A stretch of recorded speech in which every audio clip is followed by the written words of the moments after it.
This is Radio Free Cybertron, episode 764. I am Brian Kilby. I've been thinking about what I'm going to do in 768. Should I put, like, for the number 10, 1024? Yeah, that's indelibly, like, etched into my brain. Yeah, people don't even know what that is anymore. That was Chris. Well, we made a semi HD joke when it was episode 720. So yeah, there you go. Diecast is also here. Hello. Don. Hello. And Rob. Hello. Matt is on assignment, meaning I think he's asleep right now. That must be nice. Yeah. So, I wish I got that assignment more often. Yeah, me too. I wish I could complete that assignment more often. Yeah. I was on that assignment in the floor last night, laying beside my 2-year-old's bed, but I actually slept really well. Oh. Yeah. So maybe you should, make a permanent change. It wasn't that bad. Like sleeping on the floor at BotCon, I hate, but like, I can fall asleep like that, putting the kids to sleep. So. Oh, so Wheeljack64, our friend Josh, is in our Discord, tfradio.net/Discord. Come chat with us live every Wednesday. He's asking, when we hit episode 777, do all the listeners get a payout? That's a good question. Yeah. No, it has to be episode bar. Cherry. Yeah, episode cherry, that's fine. Yeah, so. Light payout if you get 3 slimes. Yeah. So, let's see here. Coming up on the 19th of February, we are doing our Not Toy Fair live stream. So, we know what that's going to consist of yet? Not Toy Fair. Not Toy Fair. Depends on who shows up. Thank you. I'm gonna come up with some canned topics that we could probably use for some podcasts after once it's done. We probably won't put up the live stream since there's its own podcast, since it's not tied to Toy Fair. But it'll probably be some topics, but mostly BSing and catching up with people. Hopefully, depending on who shows up. I've had 2 declines, things going on, so we'll see. But that's coming up, so that'll be a lot of fun. We do a live stream every year. Just this year, there's no Toy Fair like last year, so we're making it up. Got to keep the tradition alive. I think we've been doing it since like 2010. That sounds right, because that was infamously the year of the Weebles. Oh my God, the Weebles. Hey, and also, so for patrons at patreon.com/tfradio, I'm going to make a change.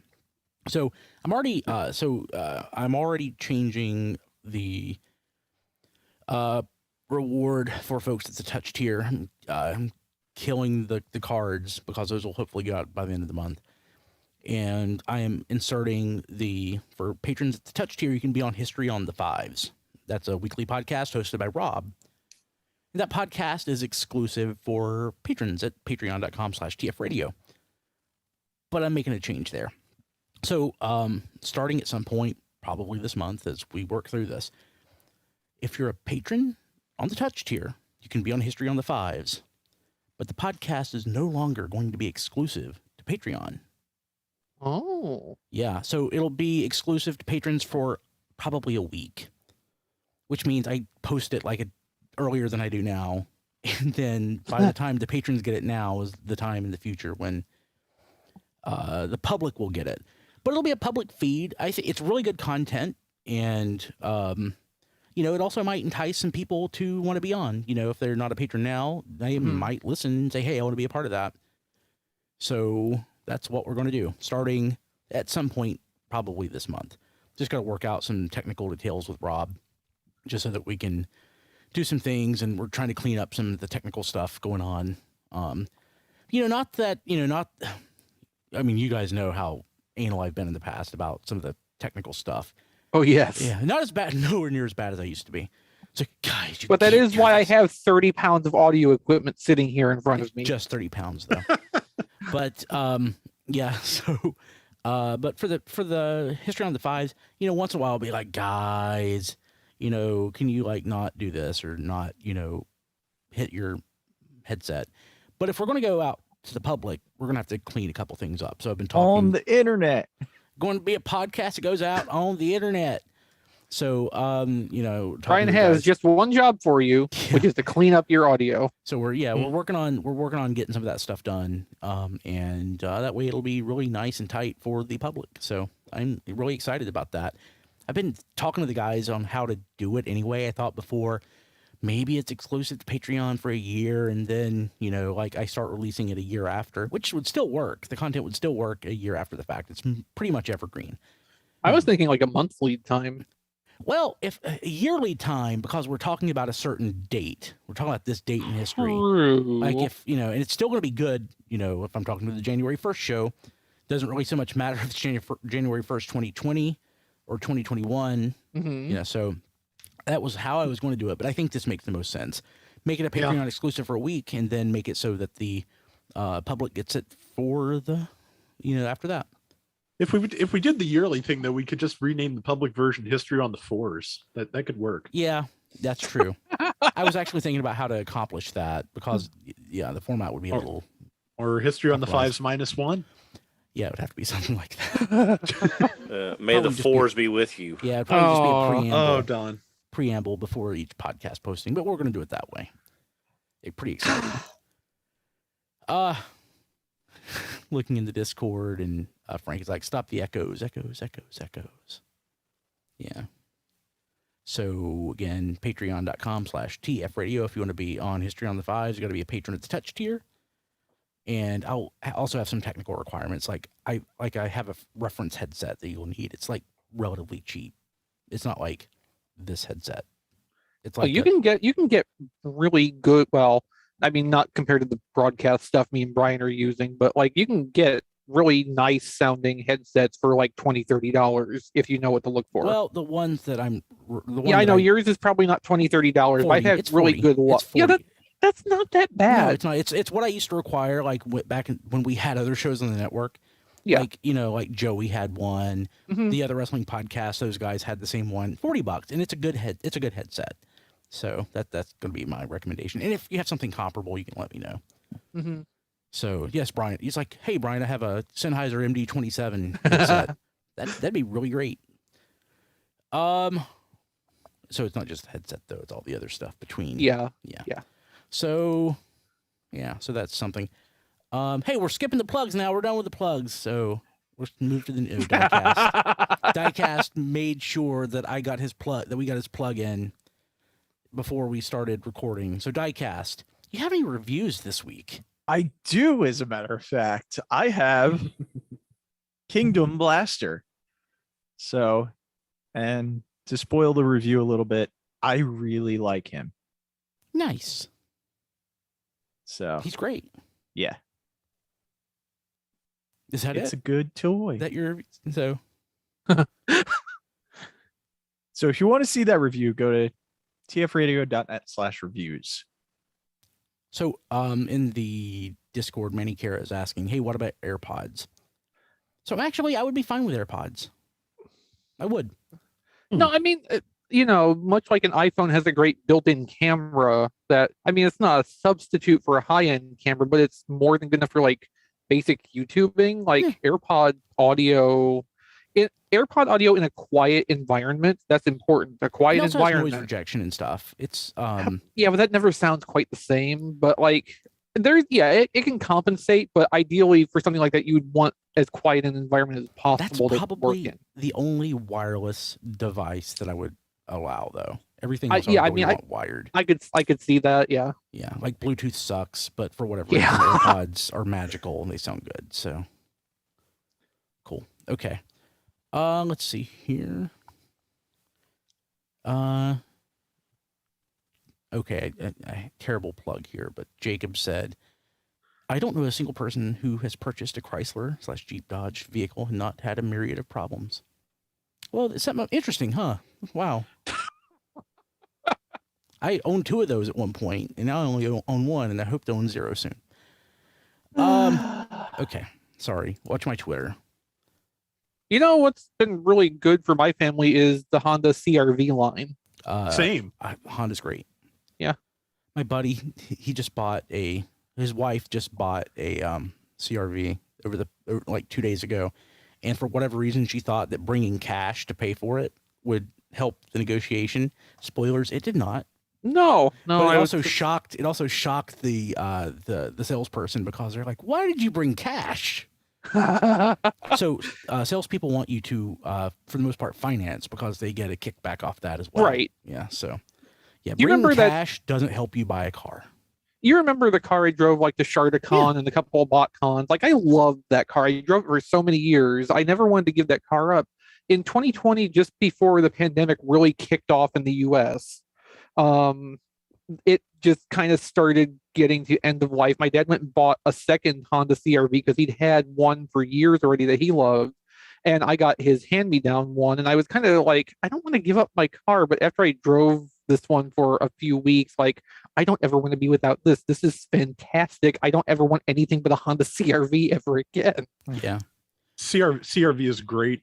We've had a couple of them, and man, I shuddered to think how fast they anything else would go up for on Sparrow's Point where Angel works, because that place is a menace to even CRVs. So just so real quick, Jared is asking in the YouTube chat, and Jared is in both chats. Jared's awesome. But if you're not, tfradio.net/discord is the place to be. But Jared plays both sides. He's great. He's asking if the History on the 5 backlog will be on the feed as well. Probably not. I don't really have them organized. I don't want to have to go back in and repost everything. It'll be a lot of manual work. And frankly, the audio quality on most of those episodes aren't up to what I would, want on the public feed. So it's fine for patrons. Patrons are already fans. They know the folks, and it's good content. And it's not like the audio quality is like, Don banging on a wall while he's trying to record. But there's some pops and clicks and things once in a while that, a new podcast listener, somebody who's never listened to your stuff before, be like, why am I listening to this? Mm-hmm. So, yeah, like I just haven't, put my thumb down on that, like I do on, the stuff that we post to the public. So probably not. But I have thought about it. But I don't want to do that much work. Me either. Yeah. Okay, let's jump to the news. Hey, there's a Fan First Friday on Friday. Friday? Yeah. The 4th? The 4th, yeah. So it's at 11 o'clock. I've already blocked my calendar for it. And I mean, there's a lot of stuff they could talk about. Do we know what they're going to talk about? We do not know what they're going to talk about. And I've been trying to think, like, what seems plausible that they would talk about. It feels a little early to me to be revealing, like, Legacy Wave 2, but considering they already know they're not going to Toy Fair, they might have, pulled some CAD stuff together and decided, let's just go ahead and do a little something. Yeah, cool. I mean, there's other stuff. It could be about store exclusive stuff. Target's got a whole slew of exclusives. Buzzworthy Bumblebee. Yeah, I mean, yeah. Buzzworthy Bumblebee doesn't make a lot of sense with this year's product lineup, which has almost nothing to do with Bumblebee anymore. But the subline has obviously been very successful for Target in that they want to continue having new product in that packaging. So, say what you will about the theming of it and how that's kind of fallen apart as it's gotten deeper, and connecting things specifically to Bumblebee has gotten more difficult, but the product line itself is solid. Like, there's nothing. If they want to rename it, that'd be great, but they kind of lose the recognition they feel like they have. But otherwise, Buzzworthy's giving us good stuff too. It's giving us that Cliff Jumper and Cup that are making everybody mad because they have to rebuy those toys now. Mm-hmm. The Diaclone Blue Streak is coming out through that, I think. So, just reinforcing the Bumblebee character as a brand. Yeah. And that's what, Hasbro kind of wants that. So it's not that bad of a thing. It doesn't make sense to us, but to like a 7-year-old kid, they don't know. I love Bumblebee. That's my favorite show and toy line. Mm-hmm. I also like Kix, Cereal, and Tang. I'm not a kid now, as you can tell. I have no idea what kids actually like. But they like Shake and Bake because they helped. Oh, yeah, that's true. What, Diecast, are you about to say something? I Blanked out. Man, it's late. It's not even that late. We need to start recording this show like early in the day, like at noon. Like 8 o'clock, I should be in the bed by now. Yeah, we gotta get the show done in time so we can get to our early bird dinners. Yep. I'm gonna get the Golden Corral right at 4 when the steak is fresh. Okay, so No. I ate at Golden Corral last night for dinner. Oh, But you've been to that Golden Corral, and it's a good yeah, Golden I Corral. liked it. Yes. I liked it. So- It was really good. But like, I was talking to Kim, and I'm like, man, I want to go to Golden Corral, but like, I'm watching my calories and everything, and would be great if I could get Golden Corral food, but not be a buffet. And then I'm like, wait, that's K&W. The steakhouse. That's K&W. And like, I'm not old, am I? Yes. I have to mention this. Did anyone see Brian? You're the only one that I know that's on Facebook. Yeah. Did you see the Don is not Golden your friend on Corral Facebook? brawl that I No. posted? No, I That didn't. was at the one down the street. I have literally every person wow. on Facebook unfollowed, so I don't get into political arguments anymore. No, you Good. have Same. you have to look at mine because there was a Golden Corral brawl and it was the one down the street from me, Oh, I'll and go I was check like, it "This is why I don't go to my Oh. Golden Corral." Were you But- there? Did you win?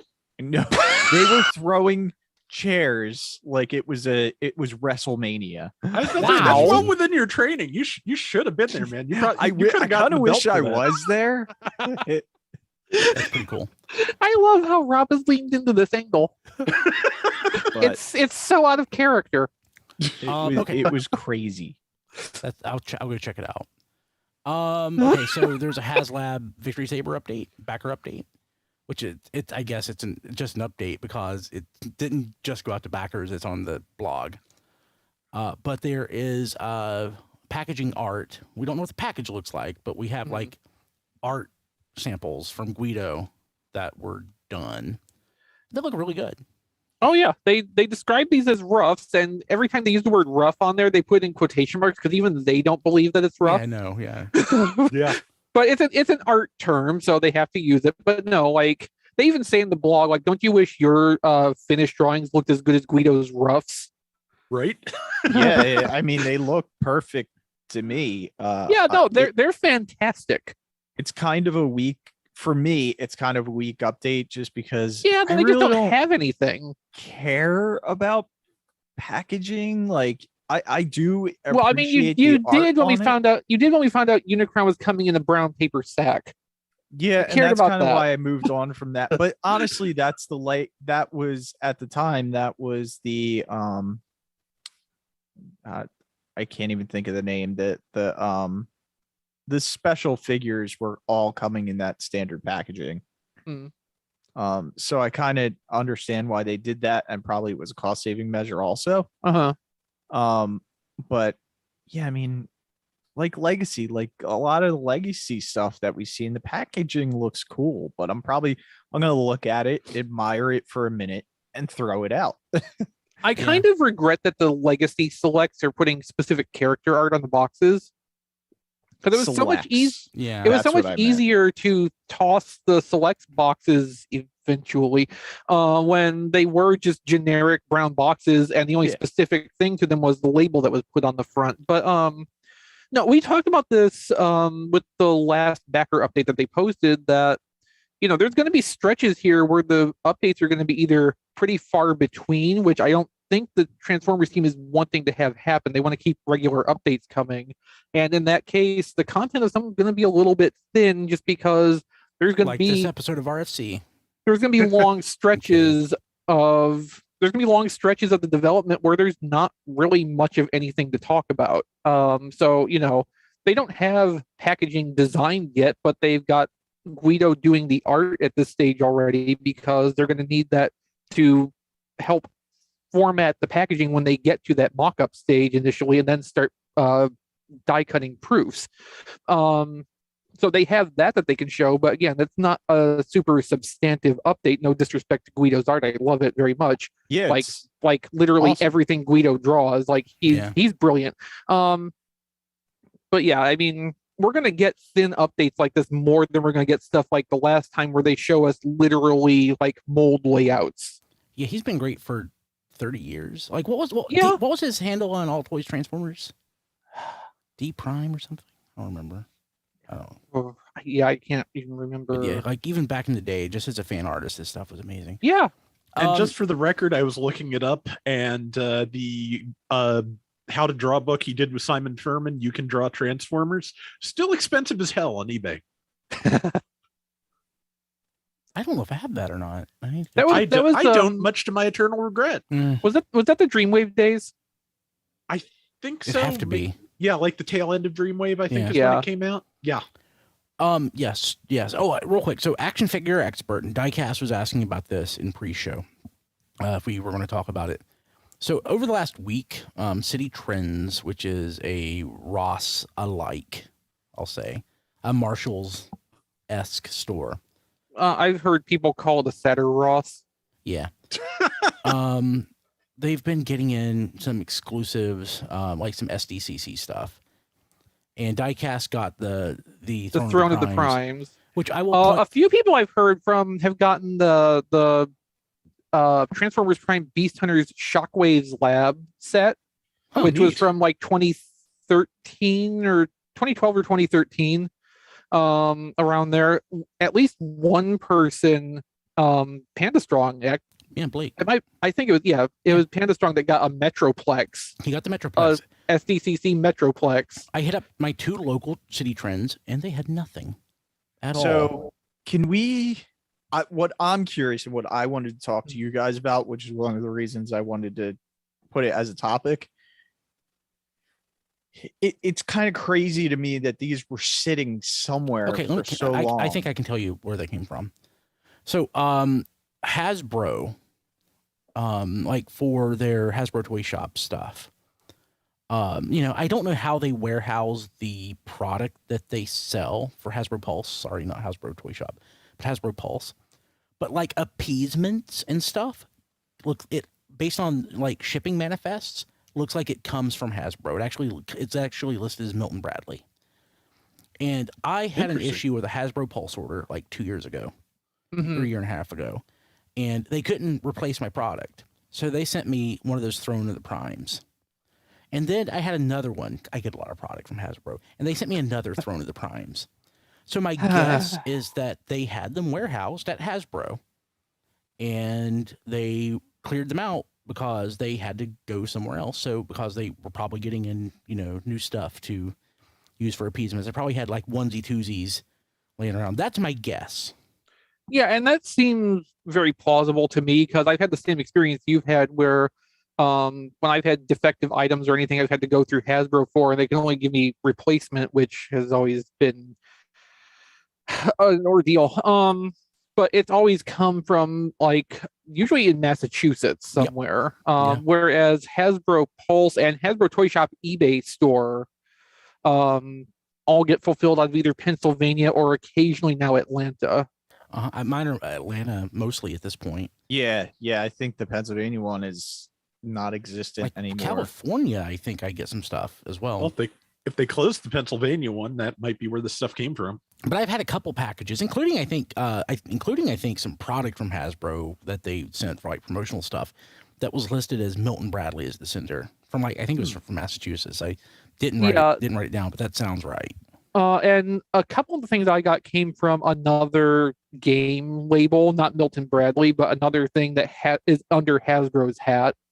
So like they've got some kind of facility or facilities there that handle, I think, a wide variety of just like small volume stuff like that for them. And these kind of things just ship out of there. And yeah, probably some of this was cleaned Milton out Bradley, of those kind of places. It's public, so I'm not getting anybody hurt. It is in this stupid ad popped up all over this page. It's in East Longmeadow, Massachusetts. But I was surprised because when I got my SDCC Metroplex, however many years ago, mine came with the electronics not working. So I contacted not only Hasbro Toy Shop, but Hasbro, and they were both like, we don't have any more. There's nothing we can do for you. Yeah, because they can't just find them on command, even if they have some. Yeah, they got a warehouse stacked up somewhere in a corner. So I don't know. It just seems like a long time. I'll be more specific. The people in the customer service center that you would actually talk to can't know where that stuff is or if that stuff is around. Yeah. If it's in a small quantity like that.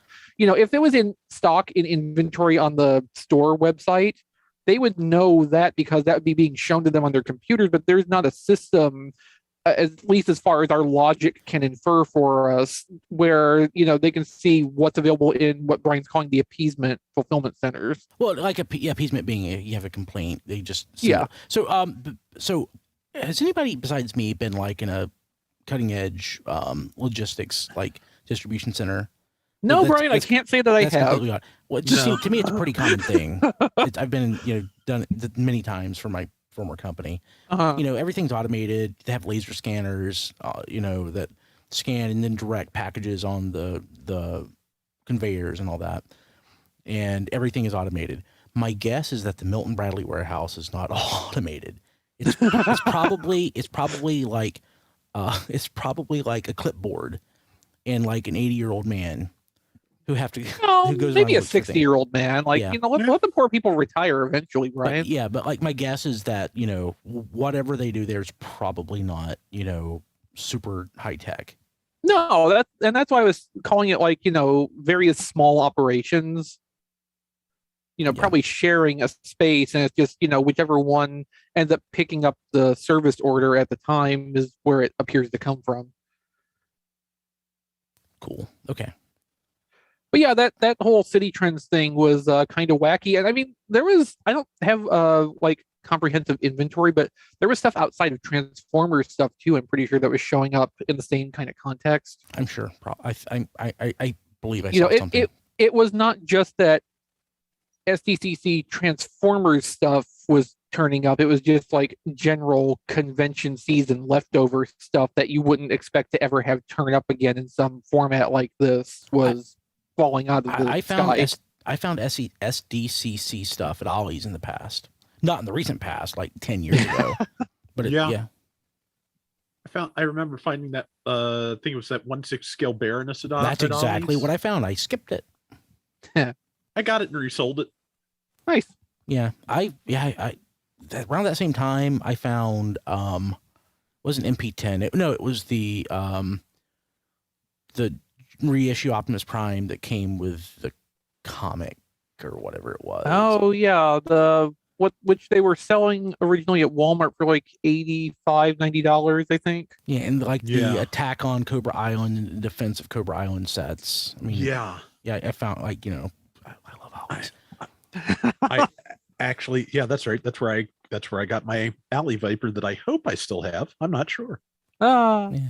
So, let's see here. What else we got going on? What else is going on? Okay, so there's a news item. Benny posted this. I cannot find. I didn't check his source. Not that I don't trust Ben, because I absolutely do. Mm-hmm. But I'd like to look into it to find out more. Is anybody familiar with the Calm app? CALM. Nope. I've seen it advertised on TV. The way that I understand it is it like helps you go to sleep. Maybe it helps you meditate or something. I don't know. But in my mind, it just helps you go to sleep. There is a Transformers sleep story. It's like a story. I'll read. This is off Ben's website, and we'll link to it. But it's a press release. This week, Transformers launches into a new medium, inviting kids and adults to experience an original sleep story with Calm, the leading mental wellness brand with the #1 app for sleep, meditation, and relaxation. Available now. Peter Cullen returns to voice Optimus Prime in a relaxing sleep story, History of the Transformers. If they were going to get one Transformers voice actor to put me to sleep, Peter Cullen was the one. One shall rise and one shall fall asleep. Not like Peter Cullen in the 80s, because he was exciting, but like Peter Cullen in 2022, man, I'm going to go fall asleep quick. So, okay, this never before heard Transformers story tells the history of the Autobots and Decepticons. That makes this canon. So we got to get this, taking listeners deeper into the more than meets the eye themes of the iconic franchise, exploring bravery, leadership, friendship, and STEM. Really? I am pleased to be bringing Transformers to calm kids through an imaginative and adventurous bedtime story, said Peter Cullen.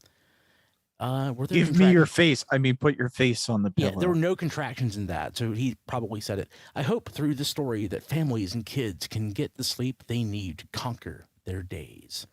With sleep loss and sleep disorders more prevalent than ever, Calm helps listeners in over 190 countries manage stress, sleep better, and live a happier, healthier life. In 2021, the app launched Calm Kids, a vertical of mental wellness content for kids and families. The Transformers Calm Sleep Story will be available exclusively on Calm in Sleep and Kids sections of the app.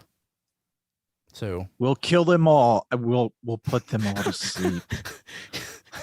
yeah, it's like, yeah. So I mentioned that, you know, I've always been like a short sleeper, but I got to the point where I slept way more. I was sleeping like 8 hours a day, which is just way too much.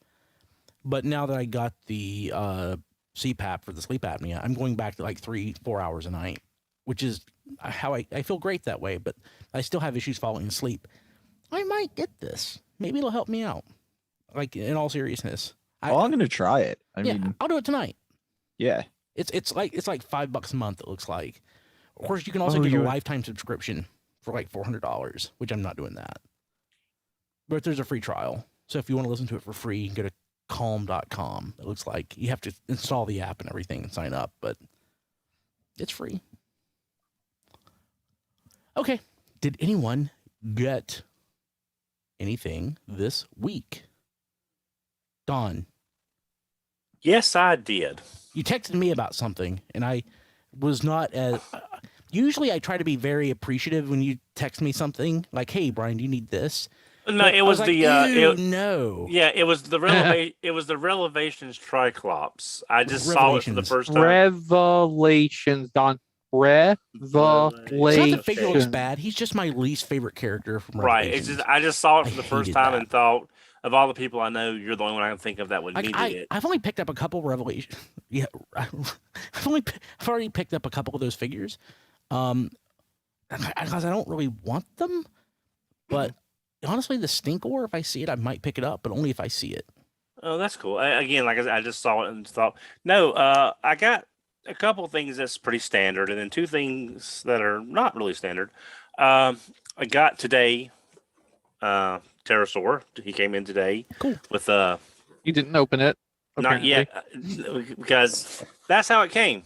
Thanks, Amazon, because it was just a label on the outer shipping box. Oh, it's a bit dented, isn't it? Slightly, yes. Yesterday, Tigertron came. Was it in a box? It was sent in the brown box with the label stuck to the top.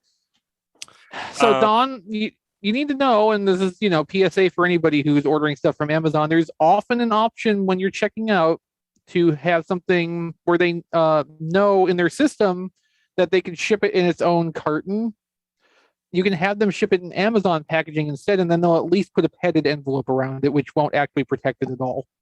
Right. I just forgot Maybe from because Cosmic Rays, I like, ordered really- these No. months ago and forgot.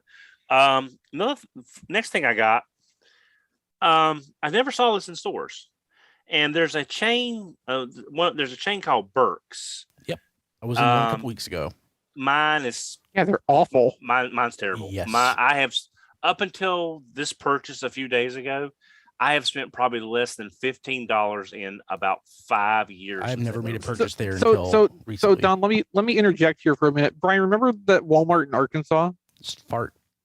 Yeah, so the Burke's in town here, for the longest time, it didn't smell like fart, it smelled like sewer from the moment you walked in the front door. Nice. Fun. Yeah, but I saw this, and they're in the process of moving. They're taking over the Dick's Sporting Goods when they went out of business a couple years ago when COVID Ah, started. a dick move. Yeah. That was very But good. I never saw this in stores. Battle Call Megatron. I from saw that and I skipped it. Cyberverse. I never saw it in Oh, stores yeah, either. okay. It was $10. Yeah, on clearance. I saw it and skipped it. Oh, nice. Well, actually, it was like $7 in tax because it was 30% off the $10. Oh, So, cool. I saw never. it. Actually, I saw it at City Trends when I went last week. That's when I saw it.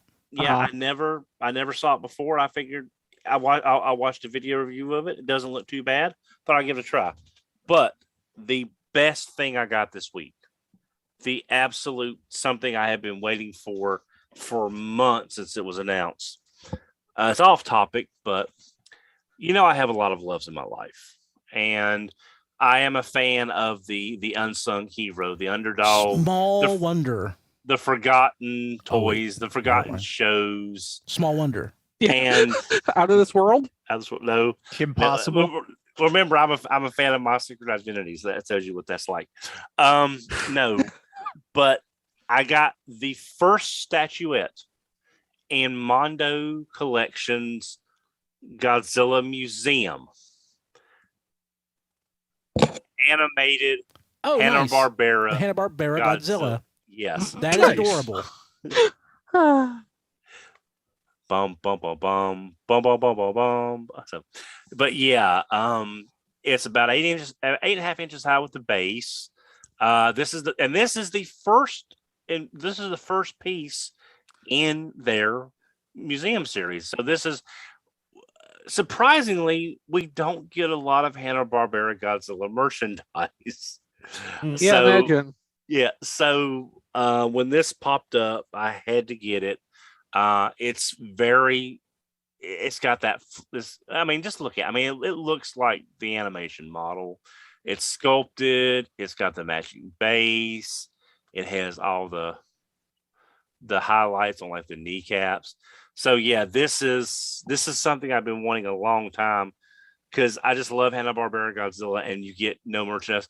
I'm waiting for the monster arts of this at some point, which I don't think I'll ever be getting. But No. But yeah, that's what I got Cool. this week, and I'm just so happy to get that Godzilla. So I just want to say before anything else, Don, just true to your brand. I have heard of Small Wonder. I have heard of Out of This World. I've watched both those shows. I have no idea what the hell my secret identity is. Oh, that was Jerry O'Connell's show in 1990. Yeah, Give or okay. take. it was one of those scholastic, kid-focused. It tended to run in a syndicated programming block with Superboy. Okay. Real quick. Hey, so action figure expert in our YouTube chat was asking if we were going to talk about the price increases. Didn't we talk about that last week? I'm pretty sure we did. We mentioned it. Like we don't have any allegedly. firm details on it yet. Yeah. But in the JT Prime was in our Discord at the time, like feeding us some information that we were using during the show. So we did talk about it last week. The long and the short is nobody likes price increases. But No. But also the thing I do like about it, it might mean that I'll stop buying Marvel Legends and G.I. Joe. So that's not a bad thing for me. But yeah, we talked about it last week. Okay, who else got something? Diecast. Okay. I know this is gonna shock you. I got FansToys Oh, Tesla. I was excited for a second. I thought it was Studio Series 86, but that's No. yeah, much FansToys shinier. Tesla Not yet. 2.0. Unfortunately, their QC guy did not do a good job because on the bottom there, that's the front half of the tread. It came missing on this leg. Oh boy. well. At least yeah. you didn't spend an arm and a leg for it, right? It was like what, $50? Oh yeah, Oh $30. no! Well, times 25 bucks? 4 or 5. well, So did you get that from Taobao? No, I got it from Nick the toy guy. Oh. So what's Nick the Toy Guy's return policy? He was gonna swap it out for me. I told him no need. I'll wait for the part. It's not like an integral part like Okay. that. I can't use the figure. So, I mean, that's one thing FansToys is always good about. They're always good about getting pieces out that are damaged or missing. Well, they certainly got the piece out of that one, didn't they? yeah. So I mean, that's kind of why I went with Jensen instead of FansToys, because That's why I'm sticking with Titan's Return instead of. I'm going Yeah. Studio Series 86. my Jensen, because I'm the QC lottery winner every time. My Jensen, the little Jensen, came with a broken arm. So Oh. I mean, Oh, I geez. always and Jensen, I'm scared to transform because so many people have had issues with it and problems. well, the only thing I've heard of so far is just the tank mode is where I've heard everything has some issues because some of those tabs aren't used elsewhere. Yeah. So but yeah, and I really do like him. He's very nice. Didn't you have 1.0? Didn't you have him? Yes, I had 1.0. What's the difference? The One's missing about a panel. Okay, but 1.0. From 1.0 to 2.0, it's about a 1.0 difference. Yeah, totally different design. So okay. more solid, although the faces, they come with like 9 faces, and none of them Tesla FansToys usually does a great job on their face sculpts now, not in the beginning. But all these faces are slightly off to me. Can you give me your face? You can give 9 faces Oh. apparently, but yeah, it's really solid. It's really nice. Even I was worried it was going to be too dark, because if you see comparison photos of it next to Jensen, like this is like really dark, It does look kind of dark. but in person it's not bad. Okay. So it's actually- is the finish like metallic? Because It is, and I think it's causing it to look a little bit darker It in would. photos and on screen. yeah, that's kind of what I was thinking. Yeah. Really another solid transformer, really nice, but I just Well, not a happened- transformer, but Yeah, not a transformer, but a figure that transforms. Third party transforming action figure product. Yeah. Cool. And then I also got Pterosaur because because it's Golden Days. Pterosaur Day. It is Pterosaur Day. It is. And So does that mean we drop all of ours in lava at the end of the day? Well, I'm totally in favor of dropping that Scorponok into lava with it. So and I Considering don't considering have considering the price I just saw today, what it is, yeah. I don't have this down here to show on video, but I got the little 3-pack of the mini Stay Puft Mans from Hasbro, which is pretty cool. They're also, I think there's a set of those that are going to come with your Proton pack if you backed their HasLab Proton pack. I didn't. I did. Nice. I can't believe that Proton Pack funded. I know, right? I mean, I guess like I HasLab is bizarro world. I'm telling you. You know Yeah, how well- many people build Proton packs? A I lot. know, but for a lot of the people that do that, the whole point is the building of it. Well, Like, a lot of people. they a lot want of- the Yeah. final product, yes, but that personal touch of actually building it themselves is a lot of the point too. for more people who for like every person who builds one, there's probably like 15 or 20 people who buy them from the people that build them, and they Yeah. don't want to spend that much money. that's true. I mean, look at the cottage industry for lightsabers. People that can construct good replicas of lightsaber hilts and how much they go for. That's been around for decades at this Yeah. point. I wish I'd ever thought when I was still doing like decent quality photography to get like good photos of the Tom Servo and Crow that my brother built. He did a Oh, wow, fantastic that's awesome. job on those. Oh yeah, I would have liked to see those. Yeah, I'm pretty sure he's still got at least one of them. So maybe I can convince him to take some pictures and put them up on Twitter because yeah, he did an amazing job. And also, I mean, that was one of the projects he talked to me a lot about back in the before times with all the Minecraft. yeah, Cool. But yeah, he's immensely talented. He does a lot of great stuff. Yeah, that's that. I've gathered that. That's really awesome. I wish I was that. I wish I was. Cool. Who else? Well, mind if I go since that segues into what I got fairly well. Go. Okay, yeah. Well, the first thing I got is I did get the Ghostbusters Ultimate Collection Blu-ray box set. Yeah, I lucked out, and I'm one of the people who actually got it shipped to them. Hey, But if it's arriving today. Hey, you're getting it like in 6 months. That's what happened to Oh. me. If it makes you feel any better, Amazon did dent my fancy box a little bit by shipping it in a bag. Oh, geez. So, but even so, it's a really great set. To be honest, the part I started with was the special features disc because I've seen Ghostbusters 1 and 2 so many times that it just Yeah. doesn't actually matter to some degree. Well, just like they I literally watched Ghostbusters 1 over 1,000 times. Mhm. Ghostbusters 2 I've not watched it often, but I probably watch it 40 times a year. Yeah. So, not but maybe not these- 40 times. But Ghostbusters 2, I still enjoy each and every time I watch it. Yeah, it's decent. Just let the special features discs kind of line up with the movies, which is that the Ghostbusters 2 special features not as robust or as interesting as what's there for Ghostbusters 1, but still pretty decent. But the like highlight of the thing for me so far has been the preview cut of Ghostbusters 1. The special effects aren't there yet. Yeah, but there's so many takes that are different. There's so many little like deleted bits. Most of which were deleted wisely, I will say, in all honesty. That's usually how that goes. But there's a couple of pretty good little scenes with Egon and Janine that did not make the final movie that very well could have. Yeah, that is worth seeing all by itself. That is really interesting and fun to see. And I'm really enjoying that. It also comes with a replica, which I should have realized was going to be the size of a Blu-ray book instead of the original size. But it comes with a replica of Making Ghostbusters, which is a rare, incredibly out of print book from 1985 that includes a lot of pre-production art and the original screenplay, which I'm pretty sure have not been reprinted anywhere else.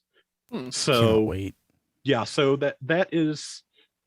No matter how I end up feeling about Ghostbusters Afterlife, when I finally get around to watching it, okay. the set was very much worth it just for what I've looked at so far. So I went in thinking I was going to hate Afterlife, and the stuff I thought I was going to hate especially, I actually enjoyed. Okay, that's encouraging. Yeah, like I can't say that I liked the movie overall. But, Really? No, but I liked it. Yeah, but like the stuff I was going in, like the stuff with the kids, I thought I was going to hate. No, that stuff's great. Okay, it's just like it's all the the retconning stuff and the things that went in that I just don't care for. When I say retconning, I guess in the sense that they made a lot of decisions for what happened with the Ghostbusters that I didn't much care for, appreciate it, or even made sense.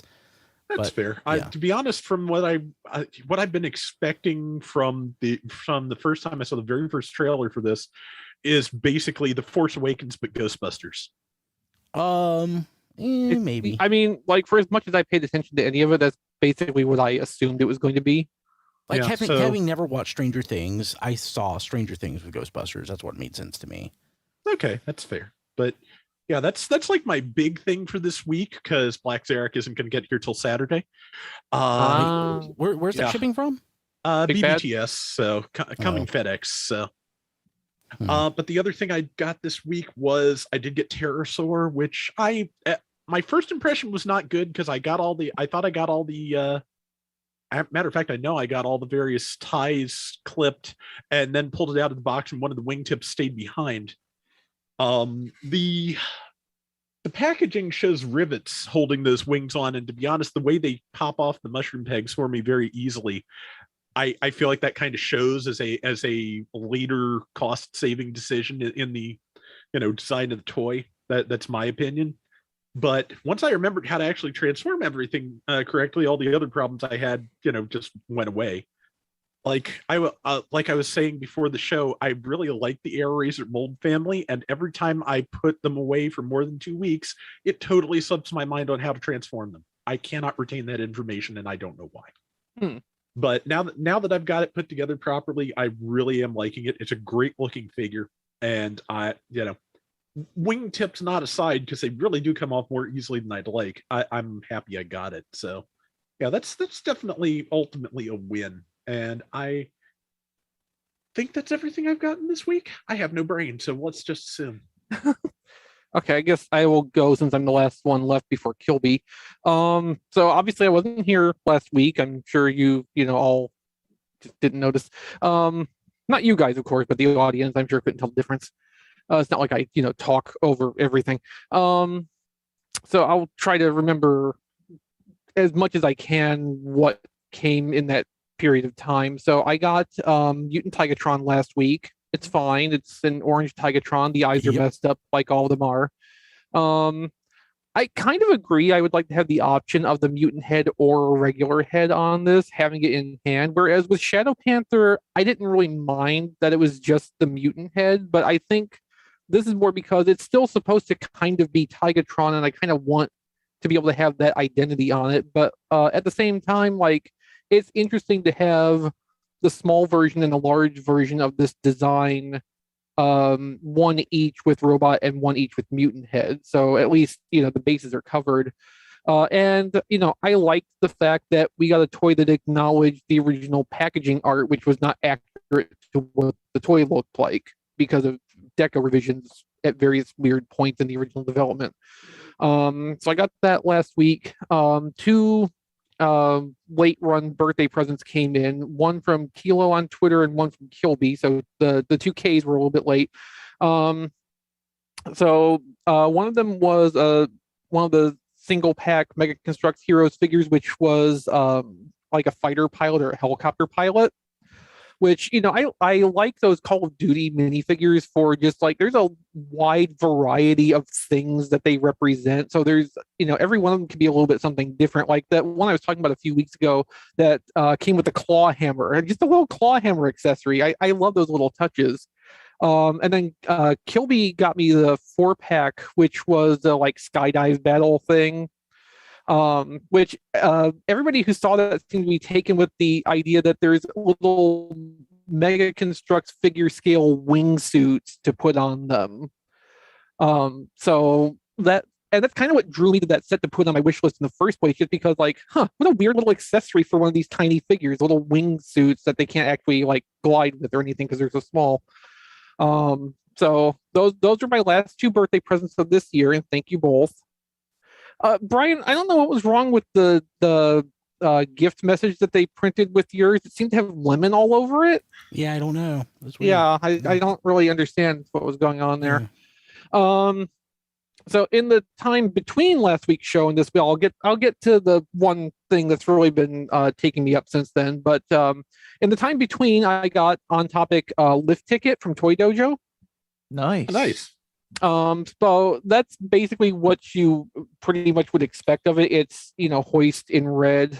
There's not like any real significant difference in the build quality or anything versus a hoist or a trailbreaker. It all feels like it's supposed to. Everything fits together just fine. The copy I have does not have any discernible QC side effects or defects, so I'm pretty pleased with how that's turned out. Oh, what else did I get? Did I get anything I wanted to talk about besides that while I'm still doing on-topic stuff? I don't think so.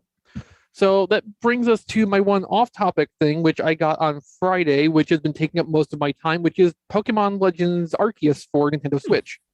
Oh, cool. What is that?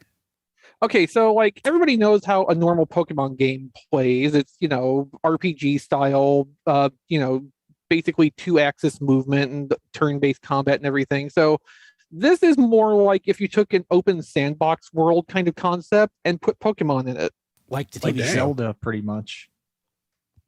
Like I haven't played Breath of the Wild, but from what I've seen watching other people play it, well, I mean, it's that kind of an open world concept. Like you can go wherever in the, places you've unlocked already and go explore, pick stuff up, do whatever. There's a story to do, but you can do it at whatever pace you want to do it, basically. There's a bunch of side quests to do, which you can also do or not do at your discretion.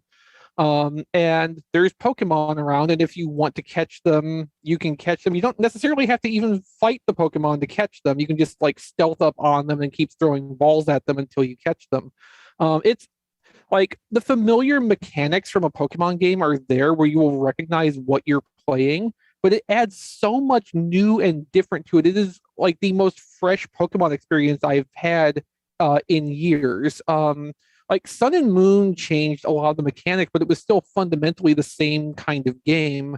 This is a very different kind of game that really blends itself with Pokemon in a way that has really clicked with my brain. And I already have, since Friday, almost 30 hours logged on the game. Ooh, Wow. nice. So just real quick, I said that I hate Breath of the Wild, and I know that makes me heretical, but I really hate Breath of the Wild. I mean, one reason that I opted after I got my Switch to not pick up Breath of the Wild was just because the things I've heard about how the gameplay works and feels I don't think it's something I would enjoy. It's very un-Zelda, but there are people that love that. I'm like, not what I want. Yeah, out I of a mean, Zelda yeah, game. there's Link to the things- Past, please. there's things about it that just are like, no, I don't think I need that. But like there's quality of life stuff in Pokemon Arceus that I don't want every Pokemon game going forward to be this, but I would certainly like mainstream Pokemon games to take lessons from this and change some aspects to be more like this. And like one great thing in this too is you don't have to buy all of your like resources. You can go and collect things from the world and build your own tools and Pokeballs and potions and everything.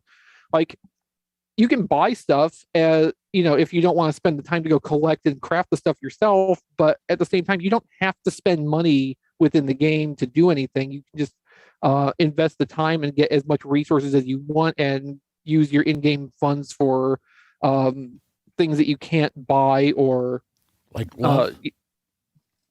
if only. But no, I'm just like really impressed and pleased with this. It's really blown away my expectations of it, and as soon as we're done with the show, then I'm probably going to go play more. Cool. I think the thing that's been. Oh, sorry. Go ahead. I was just going to say, I think the thing for me about Breath of the Wild is it feels to me like if they had not made any Zelda games between Zelda 2 and now, this is what we would have got. I can see that. Because it just has that same kind of, you're dropped into a world, you know what you ultimately have to do, and you're otherwise given very little direction, go do it. And that's, I kind of like that feel. But to be honest, I've switched over to Genshin Impact, which is a free-to-play thingy, which has a lot of the same mechanics, but no shattering weapons and no slipping off things when it rains. See, now that sounds nice. Yeah, it's a nice little game. Like, one of the best things though about this Pokemon game is like one of the most subtle things in a lot of senses, where they have designed personalities and idiosyncratic behaviors for every kind of Pokemon. oh wow, nice. So like a lot of them will share basic behavioral traits, but they go about it in different ways so that they feel unique. So like Machoke, which is the middle form bodybuilder Pokemon from Red and Blue. Mm-hmm. Some Pokemon, when you approach them in the wild, will just get hostile on you and come attack, and you have to fight them off or run away. But Chokes don't get hostile with you. They want to run up and show off and flex their muscles for you. Wow. And then, some of the like lower level, like early game Pokemon from traditional Pokemon games, they'll either like fly away from you if you get close, or some of them will just like stand around and not care that you're there. Some of them will like actively come up and look like they're investigating what you're doing. Like, it's just really interesting how alive the Pokemon feel in this, and it really brings immersion into the game in a certain way. But yeah, that's pretty much what I got this week. Cool. I'm trying to fix my little button here so that I'm not like always muted. But now I've got it like halfway. Your simple mechanical switch. My simple mechanical switch. I've got it like halfway, so now I can't mute myself. Oh, So I want to make it. If I want to like crumple something. So yeah, I saw you like vaguely tapping at your headset, and I was worried that I was like clipping or something, and you were trying to give me a subtle no, that was warning, me. and I was just That was me, ignoring like, you. It was like me. I was muted, and I heard myself breathe. And I'm like, oh crap. So yeah, Mhm. so I am flying. No. Brian's trying to get the attention of Dark Helmet. That's what he's trying to get.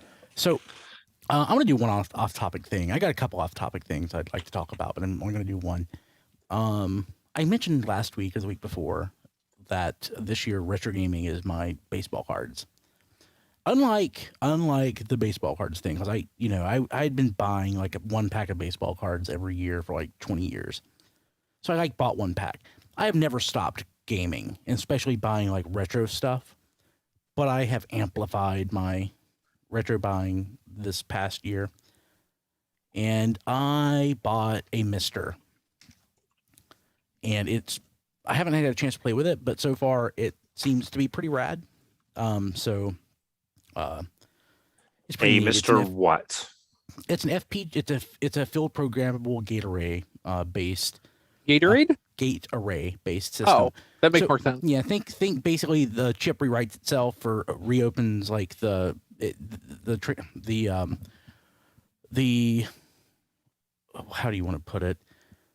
The transistors on it like remap themselves so that they can emulate the integrated circuits, whatever it is. My cousin invented the stupid integrated circuit, and I can't explain it. But basically, the chip rewrites itself so that it runs like the original hardware. So it runs like the Nintendo or the Genesis.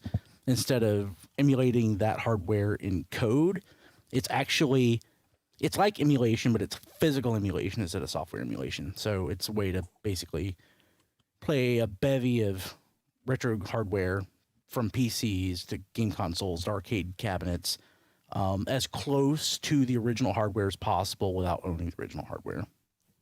That is so much clearer. Thank you, Brian. Thank you. But it's pretty cool. I got it. And wasn't cheap. And the mail carrier... Don, it's like that gasoline and diesel combo engine thing that you were pitching in pre-show. Yeah. Okay, thank you. So, and the mail carrier didn't deliver it.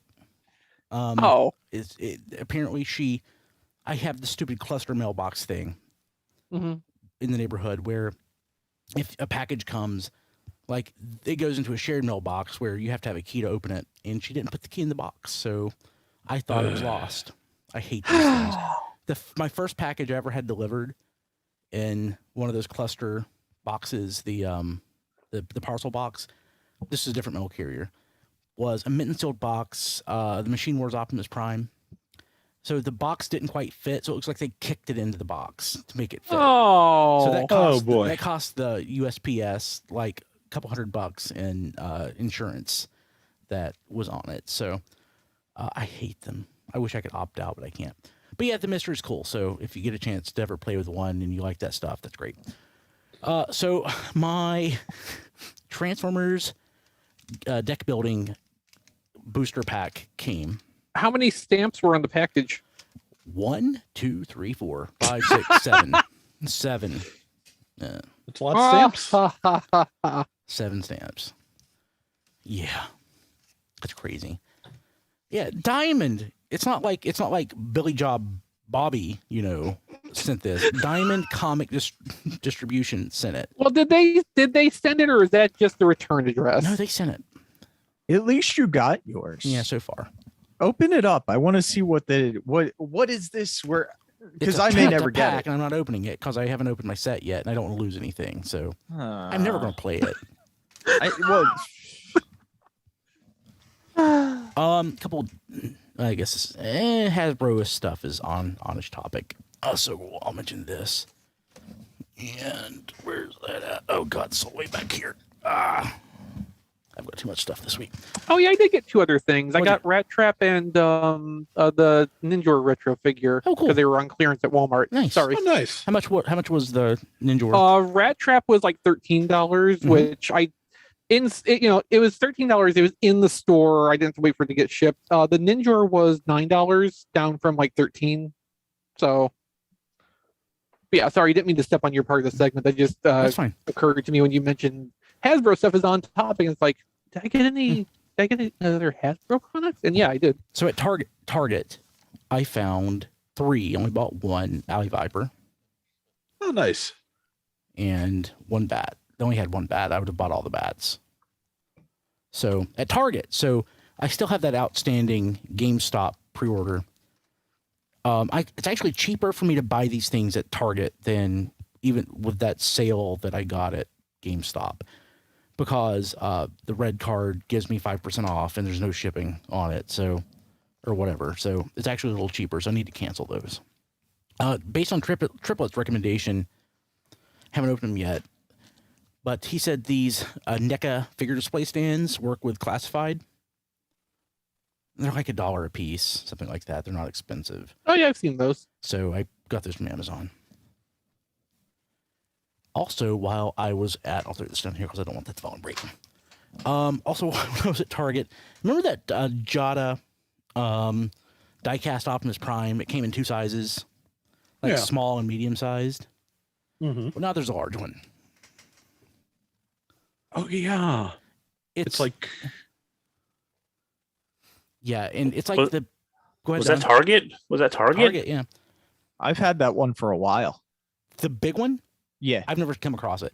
But it's like the world's biggest. What was it? Speedstar? What was the line? The RPMs. RPMs. It's They like were RPMs and speed stars. Yeah. Like it changed halfway through. Yeah, like you flip him up and there's an Optimus Prime underneath it. Yeah, I've never come across this one. I had the 2 other sized ones, and this one is substantially larger. And I only bought it because it's ridiculous. It's better late than never. My Shattered Glass Starscream, which is never coming out of the cardboard prison because I don't open the Shattered Glass figures because they look so great in package. And one other thing. Oh, this came from Venezuela. I saw it on eBay. I think Crazy Steve had shared it to one of the Transformers Artifact groups that I'm on. It is the Panini sticker album from '86. Oh. That's the same work as on the trash can. The artwork on the front is the same. They put on one on the trash can. Yeah, I have a figure case with that art too. Yeah. So licensing. Yeah, but it's it's not in English, but it's otherwise pretty much the same. So the Venezuela, is that Spanish or Portuguese? Venezuela would be Spanish, I guess, because Brazil is the only Portuguese. Is that right? In South America? That area? I'll go with that. My geography, no goody, but yeah. Yeah,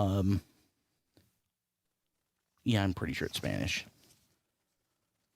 But it also came with a box of 200 of the sticker packs. Ooh. Yeah. Nice. I bet those are all nice and dry by now. The packaging, the box was all beat up. Mm-hmm. Clearly. I've opened up a couple, and the stickers look great. And as far as I can tell, they're pretty much the same stickers. I didn't have any original handy to compare to, but what I saw on the interwebs looked the same. Mm-hmm. So, let me peel one off if I can. See if it sticks. If I can get it off, I don't have fingernails. Where are you? Okay, I don't have fingernails. This is the worst thing I could be doing. Yeah, live. it really is. It really is the worst thing. Okay. This is not even good YouTube, let alone a podcast. Yeah, well, I mean, I'm talking about it, and you're kind of talking about. You're not doing a very good job of talking about it because most of your focus right now is on trying to get that little tiny edge of that sticker up when you have no thumbnails. Yeah, well, there you go. That's but I got that. It wasn't that expensive. When all was said and done, it was about $60. That's not that bad. It's not that bad. That's not that bad. It's really not. But yeah, so that is what I got this week. I want to thank our patrons at the Touch tier. Again, if you're a patron at the Touch tier, you can, and if you have fingernails, you can open the sticker for me. Just come to my house. I'm kidding. But that's the weirdest patron perk. No, that is not a patron perk. No. You can go to, you can be on History on the Fives, and we also mention you on the show each week, and you are listed at tfradio.net/credits, which is where I'm going to read this list from. This list may not be current. This is the beginning of the month, and that's when cards, people, either drop or cards get declined. So this is current as of last week. Hopefully it'll be current next week, unless people jump on, which you should, tfradio.net/Patreon or patreon.com/tfradio. Either work. Kevin Dorsey, Ryan Bona, Emmett Stresovich, Rabbits, Hector Bones, Ness, Joey Russell, Jason Hiley, and I'm going to try to open the sticker as I read this. Mike Mallory, Jay Rye, Sean Hamilton, Jacob Owen Lucia. Well, he's talking so much quieter, or he's talking so much slower now that the patrons are really getting their money's worth because their names are on the air for longer. Yes, and the sticker is not peeling off. It just didn't work. Like it just bonded forever. It's bonded forever. It probably really is. Yeah, Sean Bratton, or Boomer, Spider Bob, Tyrell Gwynn, Paul Schreiber, Rick Mahurin, who just joined the chat. tfradio.net/Discord. Better late than never, Rick. Blake Reynolds, Vegemite Mike, who's new to Twitter as of last week. So welcome to Twitter as well. I'm sorry. Brew Crew Fan 77, and Tater X, Jason Tate. So thank you all so much. You guys are awesome.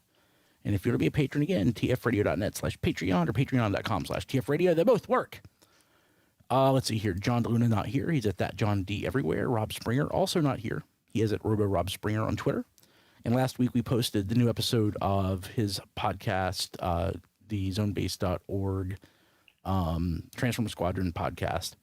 And a lot of people are super stoked. I got a lot of feedback on that. So thank you all who gave feedback. I sent it over to Rob, and he is very excited. And he's glad to be back, and we're glad to have him back. So you can find that at tfradio.net or at his website at zonebase.org. And the thing is that about Rob's podcast, it is very much kind of like the older version of RFC from the 90s when it was just me recording into the microphone. It's very personal in that way. So it's a lot of it's the jam for a lot of people. Okay. You can find me on Twitter at bkilby, Instagram at Brian Kilby, and on my website at briankilby.com. Dawn, how do people get a hold of you? I can be reached on Twitter at HMRC, the number 4, EVR. And Dawn, what does that mean? It means Headmaster RC forever. So you like RC? Specifically the Headmaster version, but yes. And RC10. Oh, and that is not made. Yeah, I know. Either. They don't make Cherry RC anymore either. I'm sad. sorry. Okay, Chris, how do people get a hold of you? Well, if anybody has it, plug last week. yeah, I'm not surprised. If anybody has some Cherry RCs just sitting around somewhere like a case find or something, let me know. I'm missed sure that. It's still good. Or Crystal Pepsi. Well, if it's in the cans, it's got a better chance than if it's in bottles. Honestly, you could probably recarbonate it, and it wouldn't be that bad. Yeah, I mean, what's really important is getting the syrup formulation right, and yeah, you could probably reconstitute older flat Cherry RC and have it be close. I mean, you're not supposed to use a soda stream once you already have the syrup in, but you could if you had to. Oh, you can do all kinds of things with this. Okay, so there's someone on YouTube called Big Clive. I think Rob knows what I'm talking about.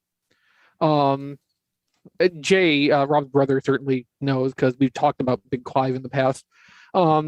His channel is about electronics projects, but he has this little side hobby of what can he soda stream, a lot of which ends up being liquor.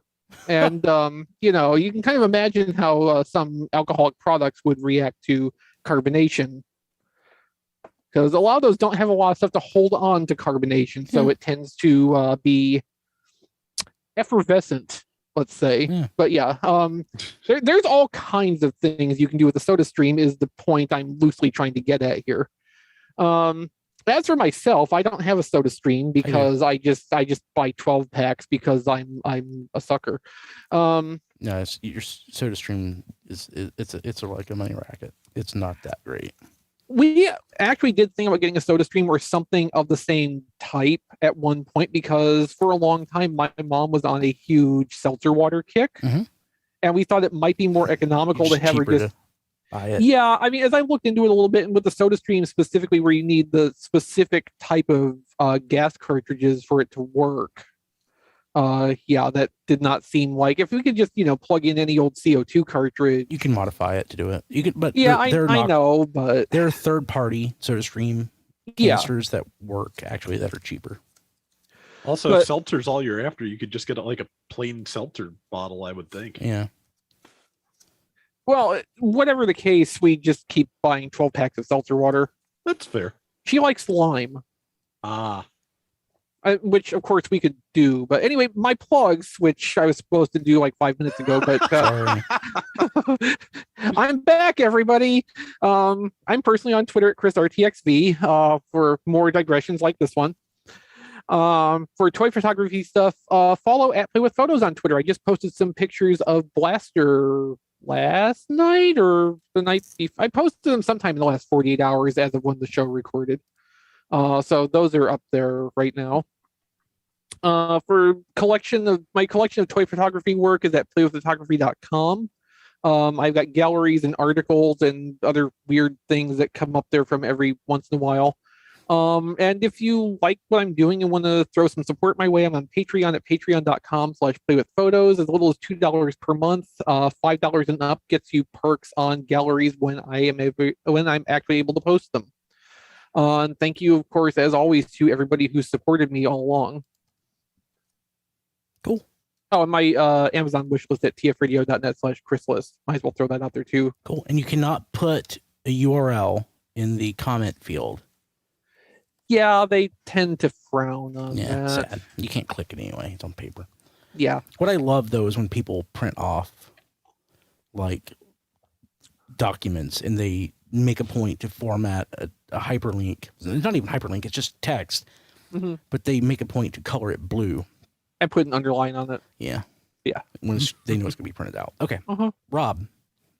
Okay, I can be found on Twitter at Rob Flails, which is the official Twitter of Flail Throughs, my YouTube channel. Right now, it's still mostly Gundam gaming. No G generation this week because time is the fire in which we burn. Yep. Ah, nice. And but Gundam Battle Operation just added a new map, which is basically the Earth Federation Forces headquarters at Jaburo, and that is a lot of fun. And I'll be getting some rounds up from there next few days, hopefully. But if you like what I'm doing over there, patreon.com/flailthroughs, and you can throw money at me for it and request specific things in the various games I play. If you would rather just send me an object of some sort, tfradio.net/playlist, and rest in peace Suburban Almond Smash while we're on, discontinued sodas. What? Never heard of it? Nope. No. It's an almond flavored soda. I mean, there's a lot of overlap between artificial almond and artificial cherry, yeah. flavors. Yeah. Yeah. It was a very red soda that tasted very strongly of artificial cherry flavor. It was like my mother's favorite thing in the world, and and Pepsi stopped making it like 5 years ago. Huh. Was that regional? It must have been. Probably. Yeah. Cool. Okay. Well, I still can't get the sticker to come off the back, so we'll see next week. You with that is like me trying to get the backing off of double-sided tape. Like I just will not let go. I can do that though. Bye. Well, the double-sided tape is Hold fresher. on. Good night, Leave. good night, Bye. everybody. See people. Okay, sweet. Okay. Recording stopped. See, thin episodes are good because we just kind of go off the rails. Yeah, it was fun. Okay, yeah, I'm going to say it is a regional thing because there's a link on the Baltimore subreddit for a petition to bring it back. So I'm just assuming. Yeah. It gotta be. So as I said, it was fun. I was thinking of myself under a bridge, bleeding out of my mouth, talking to Chris, who was standing above me. Me or Triplet? Either one. You're here. I mean, me seems more likely given the context, but you never know. he loves Star Trek as well. Triplet has that quiet loner thing where you just one day he's gonna be like a cover story on the news. Yeah, I know what you mean. Whereas I might be a quiet loner sort of, but I'm also the type that would avoid getting on the news because I would not get caught.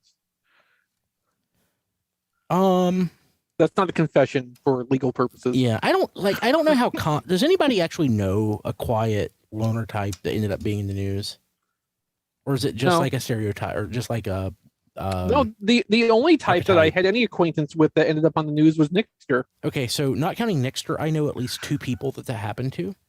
Randomness is clumpy. It's Yeah. So yeah, like one of the people though that was like, you could tell something was up with that dude, and he was just weird. The other guy kept to himself, but Kim had known him literally his entire life. And otherwise, you just think he was a normal guy, just who was sort of quiet. No, he was a monster. Yeah. So the other guy, you could tell something was up. The other guy, I sat beside him on the bus a lot, and he just was quiet. Horrible human being, never coming out of jail, probably. Okay. Yeah. So that was a fun jaunt through psychotics. So on a lighter note, Rick is asking, is it okay to like TNG better than TOS? I say yes, It is. Yeah. It is fine. I'm not going to say it's appropriate or correct. but it's not incorrect It's either. not- so I'll say this: as like my favorite episode of Star Trek is probably City on the Edge of City Forever. on the Edge of Forever. If not, that's in the Pale Moonlight. So it's decidedly not. It's not a next gen episode, but I could make the argument that TNG as a TV series is better than the original series.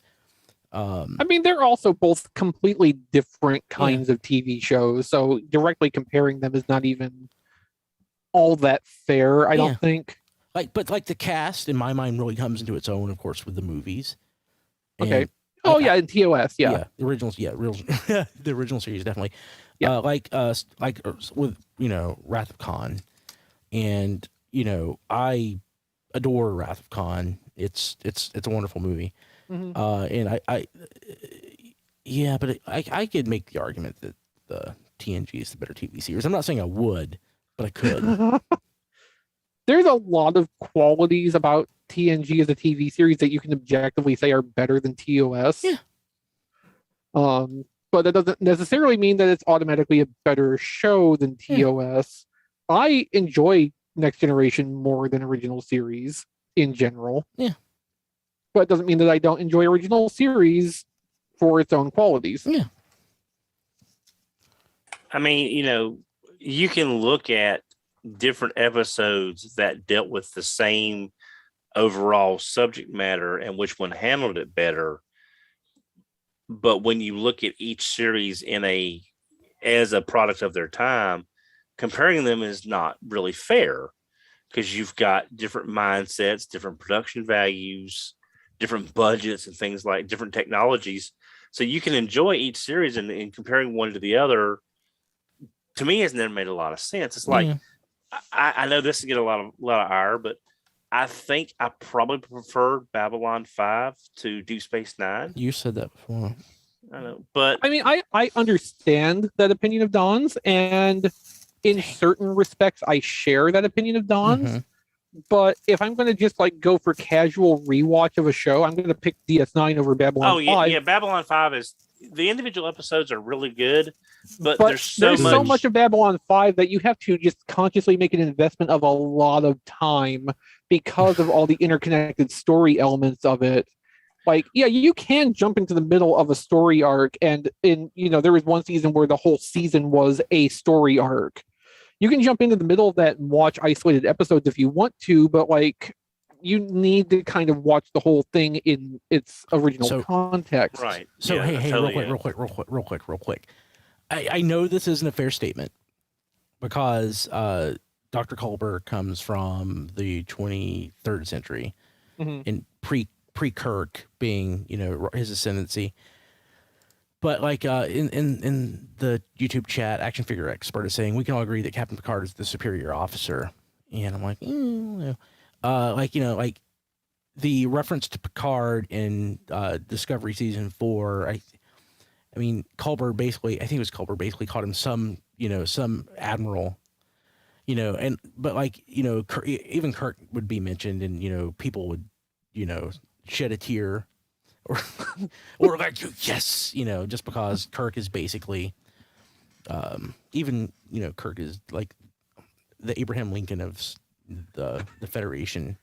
Does that mean in some far future Star Trek, there's a version of the Savage Curtain where instead of Lincoln in space, Yes. Instead it's Kirk in his original captain's chair floating in space in front of another ship? Who would be the other representatives? Why is Captain Kirk floating in space? Why is he floating in space like this? Okay. Okay. Yeah, we're done. Hey, anything else before I kill the live stream? No, I don't think we can do much more damage than that. Nope. Cool. Thank you, people. Good night, everybody. See ya. Night, everyone. Good night, YouTube.